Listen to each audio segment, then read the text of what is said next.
Meet the candidates in 2 races for the Pima County Board of Supervisors, the open seat in District 4 and Central Tucson's District 5. How will they handle taxes, budget, and road work? This is Metro Week.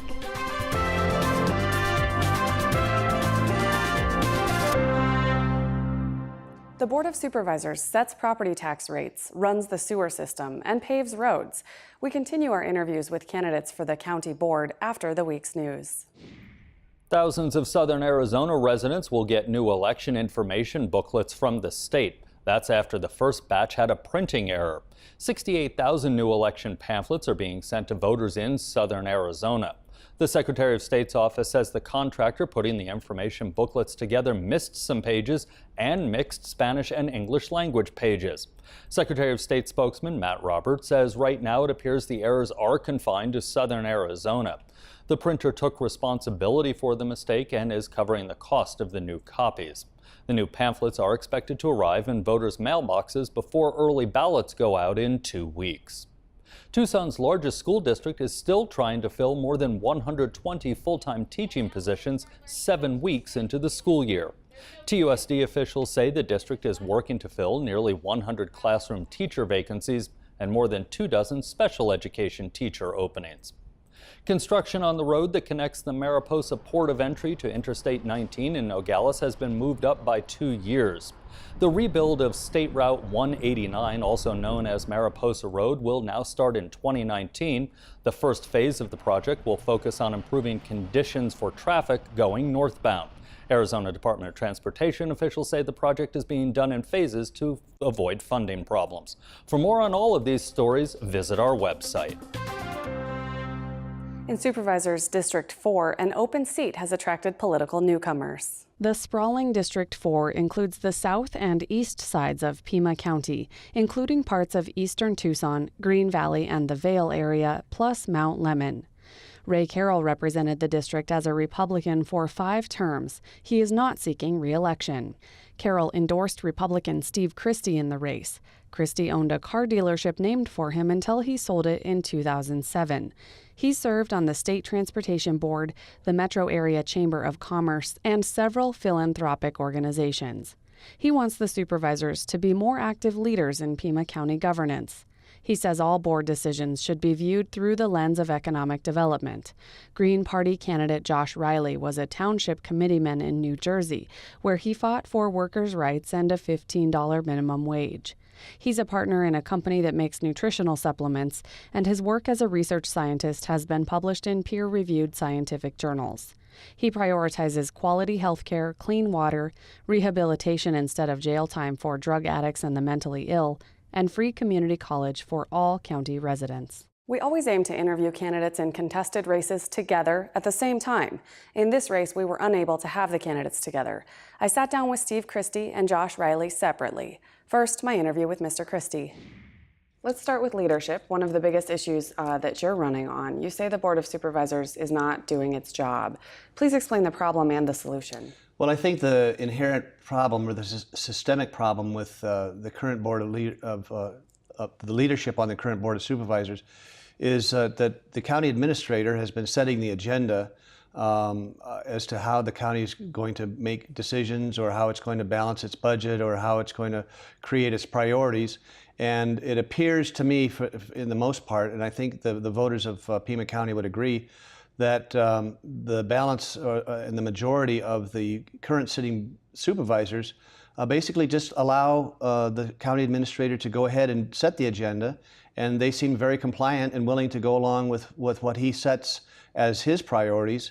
And there doesn't seem to be any deliberation, any questioning, any study sessions, anything that takes time to really delve into and let the issues percolate up, so people have an idea of what's going on, and so they can make better decisions. It seems to be very rushed, very run through. Here's what we're going to do. What do you think? Sounds good. Okay. Vote yes, no, yes, and it's done.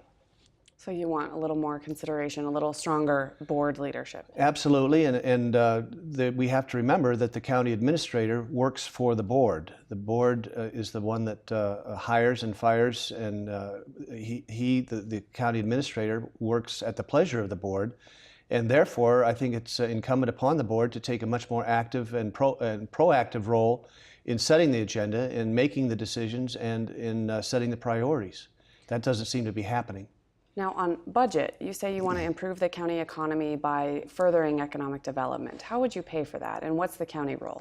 Well, the county is going to have a role in it at some level, and we have to be very careful that whatever activities the county takes part in economic development, that it's done in a thoughtful and fiscally responsible way. There are deals and there are bad deals, and some of the bad deals we have a lot of controversy about right now, and I feel if those economic development plans were put into a little bit better perspective as far as the board's activity and involvement in those decision-making processes were concerned, they definitely would have had a whole different outcome. Maybe taken more time, looked at the contracts a little differently, had study sessions, been more transparent and open, received more public input into the whole process. I think that is how the supervisors should operate when they're dealing with economic development issues that the county is going to be taking a part in. And I want to move on to another issue, just so we touch on as many as we can.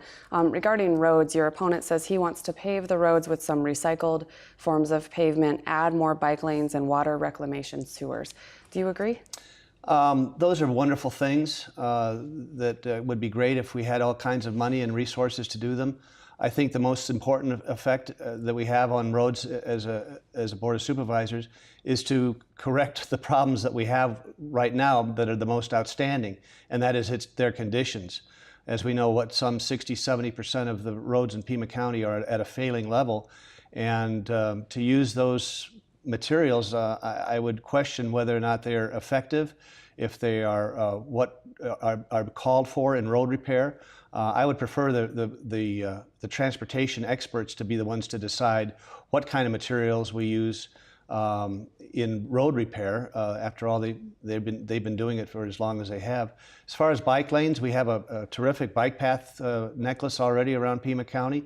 Nothing wrong with adding to them. I think the RTA plan has additional bicycle paths as well, but I prefer to leave the actual repairing and maintenance of our very poor conditioned roads to the experts.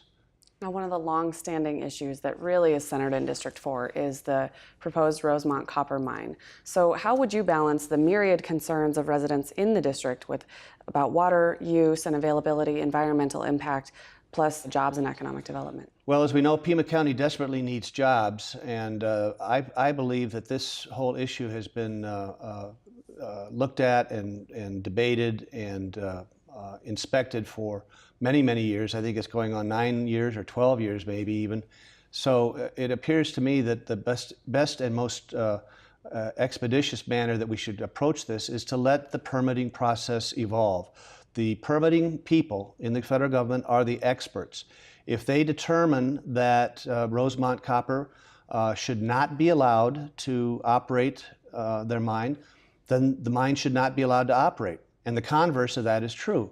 If they determine after going through 17 different federal agencies, years and years of inspection, of analysis, of debate, that the Rosemont Copper Mine should be allowed to operate, then it should be allowed to operate. And my job as county supervisor would be to work with our federal officials, particularly at the federal level with Congresswoman McSally. Also, Rosemont Copper, I understand part of their mitigation plan is to hire 4 people with the Forest Service to watch over the mine. I would work closely with them. And if Rosemont Copper fails to live up to its agreements as far as being good neighbors and responsible operations sensitive to the environment, I'll be the first one to call them on it and make sure that they get back on track. And with that, I'm going to have to cut you off because we are out of time. Thank you so much for coming in. Thank you. And now my interview with Green candidate Josh Reilly. Thanks so much for coming in. I want to start with one of your issues listed on your website. You say you want to end cronyism. Explain the problem and the solution. So let me start with my opponent, Steve Christie. So someone who's raised $200,000 for a $76,000 plus a year job, I don't think you have to be Hamlet from Shakespeare to know that there's something rotten in Denmark. There's a lot of money being spent by the politically connected to maintain the status quo, and I'm doing all I can, and I've always just fought against the status quo. I'm challenging the status quo. My opponent, he is the status quo. Another example of that is our county administrator. Our county administrator, Chuck Huckleberry, he is the second highest paid administrator nationwide, second only to the administrator in LA County, California. Yet, 20% of the population of Pima County falls below the federal poverty line. So there's an interest in the top 1% keeping the status quo the way it is. And I'm fighting for all of us. I'm fighting for all of the voters of Pima County, and I'm working to make a difference and make the lives better for the people in the 99%. Turning to some of the questions of budget, you have plans on your website that would cost more money than the county spends now. Some of them are free community college for all Pima residents, extended library hours, converting county vehicles to electric, increasing the minimum wage, while opposing property and sales tax increases. So how would you pay for those things? Long term, I would like to see us move away from property and sales tax and more towards a progressive tax rather than the regressive taxes. So I'd like to work with the state to work on a graduated income tax so that the county could actually use an income tax rather than the sales and property tax to pay for these additional services. So that's one thing. Now, dealing with what we have currently, let's use the low-hanging fruit. So the first thing is let's cut some waste. There was some poor decision-making that went on by the county supervisors. The worldview decision for the stratospheric balloons, for instance, $15 million. I would actually allocate that money differently. I wouldn't have actually moved forward with subsidizing that one corporation. I'd like to see more micro-lending done to small businesses in the community. About 65% of all new jobs are created by small business growth. And so that's how I would channel that resource. But then cutting waste isn't going to do everything for us. The other piece is I'd like to see our fiscal policy actually marry up with our national monetary policy. And so what I mean by that is I'd like to see that if we go out for bonding money is cheap interest right now. I'm of the opinion that the roads projects failed, the road bond failed and went down in the vote, not because of the wording and because of basically blending maintenance with expansion. I think if that bond had been worded that it was just for road maintenance, for instance, I think that would have passed. And so bonding is another answer to that. We can go out very low interest. We have, I believe, an A1 credit rating nationally, Pima County does. And so it's very low interest. It's a good time to work on infrastructure improvements and to do those projects that I'm talking about. That would be my approach. We've got just about 30 seconds left, and I do want to hit on the issue of roads. You've already brought it up. Okay. Your opponent says he would like to expand the Regional Transportation Authority. Do you agree with that? It's an approach. I would have to look at that. I'd have to study that a little bit more. Right now, I don't think that would be the best approach because the public approved one thing, and now you'd be going back and having them approve another, a change to that, the RTA. I don't know if they'd be in favor of that. or not. It's actually very similar to the plan I just laid out for you. It's the issue of where does that money come from? And that might require additional bonding, but at the end of the day, it all gets back to our tax base. Right. Now, the other piece I just want to touch on that again is the minimum wage. So we have signed on for the Prop 206 as the Green Party. So we are supporting the $12 minimum wage statewide, but I'm still fighting for the $15 minimum, and as is the Pima County Greens, for the $15 minimum countywide. And the reason that is also that's an expansion of our tax base.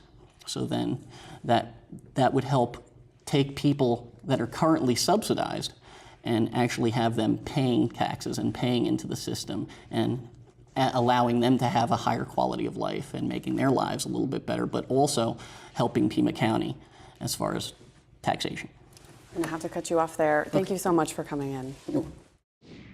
In District 5, a Democratic incumbent with 14 years on the board faces a Green Party challenger who is new to politics. District 5 covers much of central Tucson, east to Wilmot Road between Grant Road and Broadway, and west to Saguaro National Park West and Tucson Mountain Park. Richard ELÍAS is the incumbent. The Democrat has served 3 full terms after being appointed to fill a partial term in 2002. His experience prior to public office was in affordable housing. ELÍAS prioritizes environmental issues, including open space preservation and protecting the water supply. He also wants to repair infrastructure in the urban area and improve housing stock. Green Party candidate Martin Bastidas is challenging ELÍAS. He was student body president of Pima Community College's Desert Vista campus and says that fostered his desire to help lead the county. His priorities are investing in infrastructure to create jobs, cap the county administrator's pay, and provide free community college for all county residents. He also wants to increase the minimum wage and expand library hours. Again, in this race, the candidates' schedules did not accommodate a joint interview. Here's my conversation with Richard ELÍAS. Thanks so much for coming in, Supervisor ELÍAS. Thank you, Andrea. It's always a pleasure to be here. You've taken many votes on budgets over the years that the county administrator has proposed, some of which raise taxes, and you're looking in the coming term to improve infrastructure, increase economic development, protect the environment, some of the things you've been working on. How do you pay for all of those needs? Well, it's very difficult to do that and make sure that we treat our employees fairly, which is a big issue for me too. And so when you look at all those things together, it is a complicated effort at best. But we've managed to conduct our budgets in a really intelligent manner, I think, during a really difficult financial period while I've been on the Board of Supervisors. And I think we've kept services at a very good, reasonable level here in Pima County. And in the meantime, taking care of frankly, the shortage of money that we have. During the height of the recession, we had the overall value of our properties in Pima County go down by more than 13%. Never happened in the history of Pima County. So those are very difficult, dark times, but we have managed our way through that, and I think that that's something that the residents of Pima County should be very proud of. So going forward, doing things like paying for more road work, where does that money come from? That's going to be very difficult, especially for the people of District 5. We're going to have some agreement with the jurisdiction of the city of Tucson. About 90% of my constituents live in the city of Tucson. So when we use pure property taxes to build roads in Pima County or repair roads in Pima County, District 5 ends up on the short side of the stick. That's not good for us. That's not good for my constituents at all.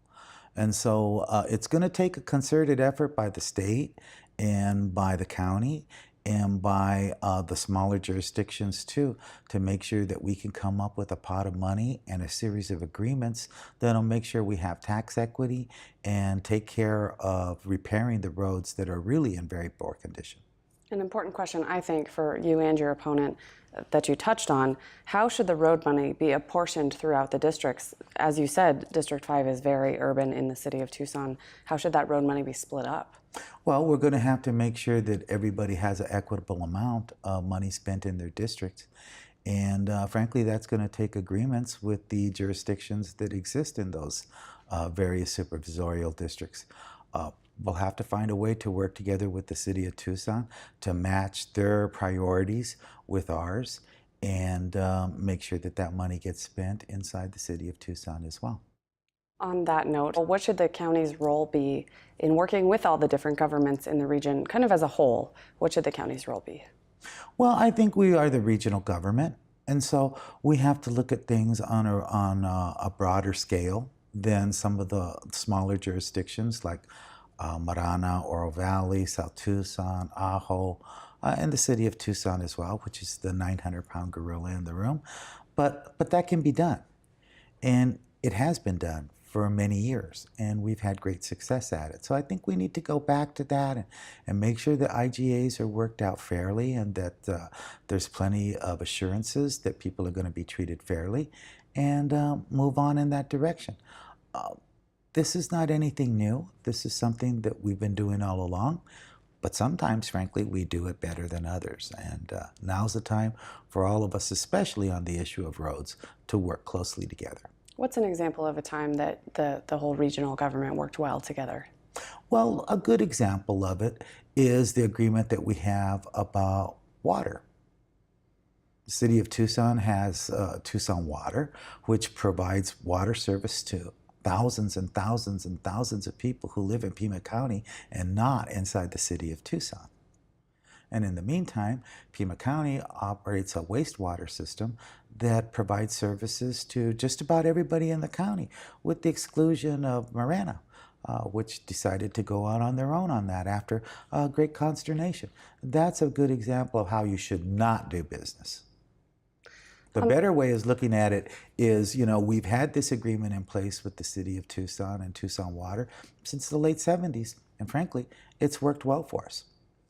On administration, your opponent criticizes the county administrator's salary of $320,000 a year, which the board approves, of course. Do you think that salary is appropriate? I think Mr. Huckleberry earns his money. It's a very difficult position, but frankly, he's been there for a long time. And just like I was speaking about earlier, we've managed our way through some of the most difficult financial times in the history of the United States. In large part because Mr. Huckleberry's a good manager, but also he relies and listens to the board for the policies that we set regarding Pima County and how we move forward on every single issue. So is that a difficult job? Absolutely. Is that a highly paid professional? Yes, it is. But given the years of service that he has and given the level of expertise that he's shown, I think it's probably appropriate. We have less than a minute left, but I want to touch on economic development because that's a big issue for a lot of voters in Pima County. The board was criticized for the Worldview Agreement. What do you think the county's role should be? Is that a model, or is that something you would do differently next time?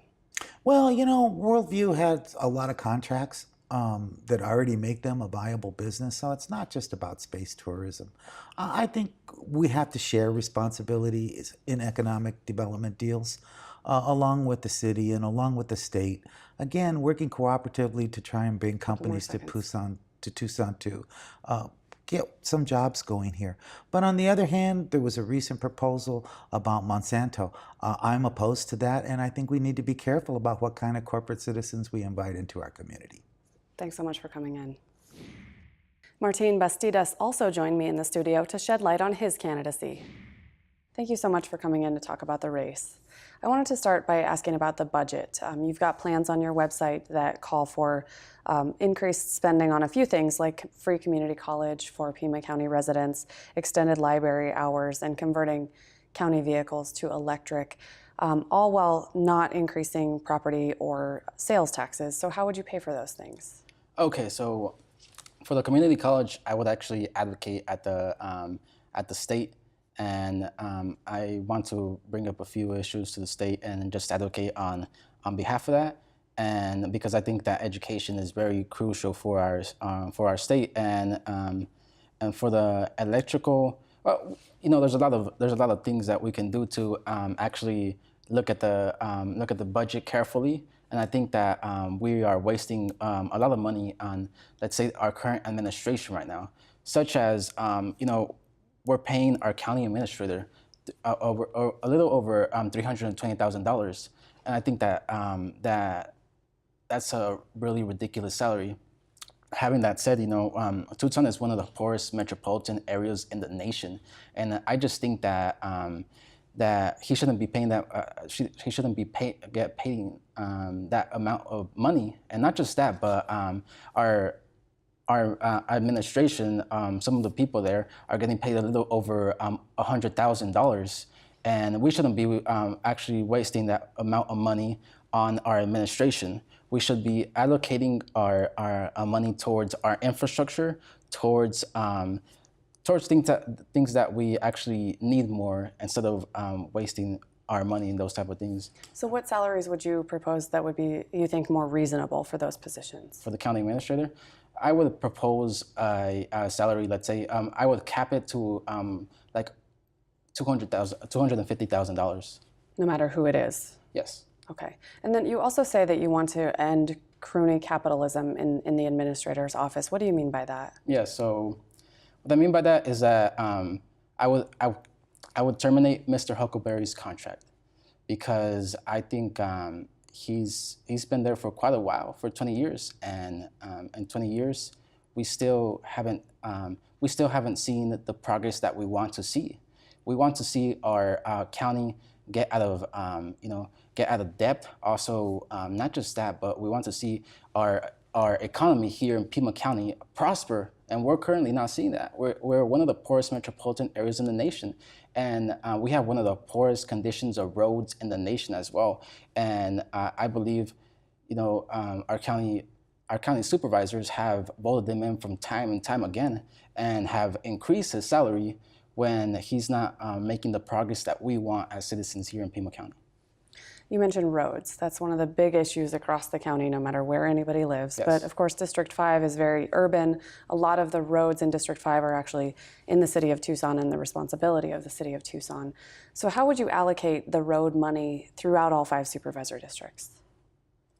Well, first off, I would look at the budget carefully and look at where we have where we need money towards allocating and using our money efficiently towards the roads, because I think that's one of the most important issues in my district, infrastructure investment, and we have to prioritize investing in roads. And I think that hasn't been I believe that hasn't been our priority in Pima County overall.